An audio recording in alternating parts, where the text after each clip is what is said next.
പോത്തുകിടാക്കളെയൊക്കെ വാങ്ങിക്കാൻ താല്പര്യമുള്ളവർ ഇതുപോലത്തെ പോത്തുകിടാക്കളെ എടുക്കാവൂ കേട്ടോ. ഈ കൊമ്പ് നോക്കണം, കൊമ്പൊക്കെ ബെൻഡ് കണ്ടോ, കൊമ്പൊക്കെ നല്ല ബെൻഡാണ്. പിന്നെ ഇടനീളം നോക്കണം, കാൽപ്പൊക്കം നോക്കണം, കാൽപ്പൊക്കം നോക്കണം. പിന്നെ തൊലിയൊക്കെ കണ്ടില്ലയോ, ഇത് വളർച്ച ഉണ്ടെന്ന് അറിയാം. വളരുന്ന പോത്താണെങ്കിൽ ഇങ്ങനെ വലിയും തൊലിയൊക്കെ, അതൊക്കെ നോക്കണം. ലക്ഷണമൊത്ത പോത്തിന് നോക്കിയാൽ വാങ്ങിക്കാവൂ.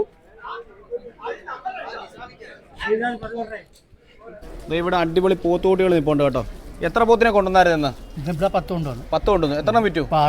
6 വിറ്റു കേട്ടോ. നല്ല പോത്തുകളാണ്. ഇതേ സൈസ് കുട്ടികളാണ് കൊണ്ടുവരുന്നത്. നല്ല കുട്ടികളാണ് കൊണ്ടുവരുന്നത്. നല്ല കുട്ടികളാണ് കേട്ടോ. നല്ല വളർച്ചയുള്ള കുട്ടികളാണ് കൊണ്ടുവരുന്നത്. എല്ലാ ശനിയാഴ്ച അടുത്ത ശനിയാഴ്ച കൊണ്ടുവരും. ഈ സൈസിലുള്ള കൊണ്ടുവരുമല്ലേ? ഇല്ലേ, ബുധനാഴ്ച മാരാരിത്തോട്ടത്ത്, ശനിയാഴ്ച ഇവിടെ കൊല്ലകോട് ചന്ത ഇതേത്തെ പോത്തിനെ കൊണ്ടുവരുന്നതാണ്. നല്ല ഇത് കണ്ടോ, നല്ല വളർച്ചയുള്ള കുട്ടികളാണ്. തൊലിയൊക്കെ നല്ലതായിട്ട് വലിയുന്ന ടൈപ്പ് നല്ല കുട്ടികളാണ്. വളർത്തുവാണെങ്കിൽ ഇതേത്തെ കുട്ടികളെ വാങ്ങിച്ച് വളർത്തണം കേട്ടോ.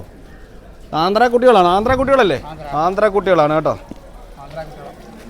മുറയൊന്നുമല്ല, പക്ഷെ എന്നാലും വളർച്ച ഉണ്ടാവും. കൊച്ചുകൊമ്പുണ്ട്. എല്ലാ ലക്ഷണങ്ങളും ഒത്തുടങ്ങിയ പോത്ത കുട്ടിയാണ്.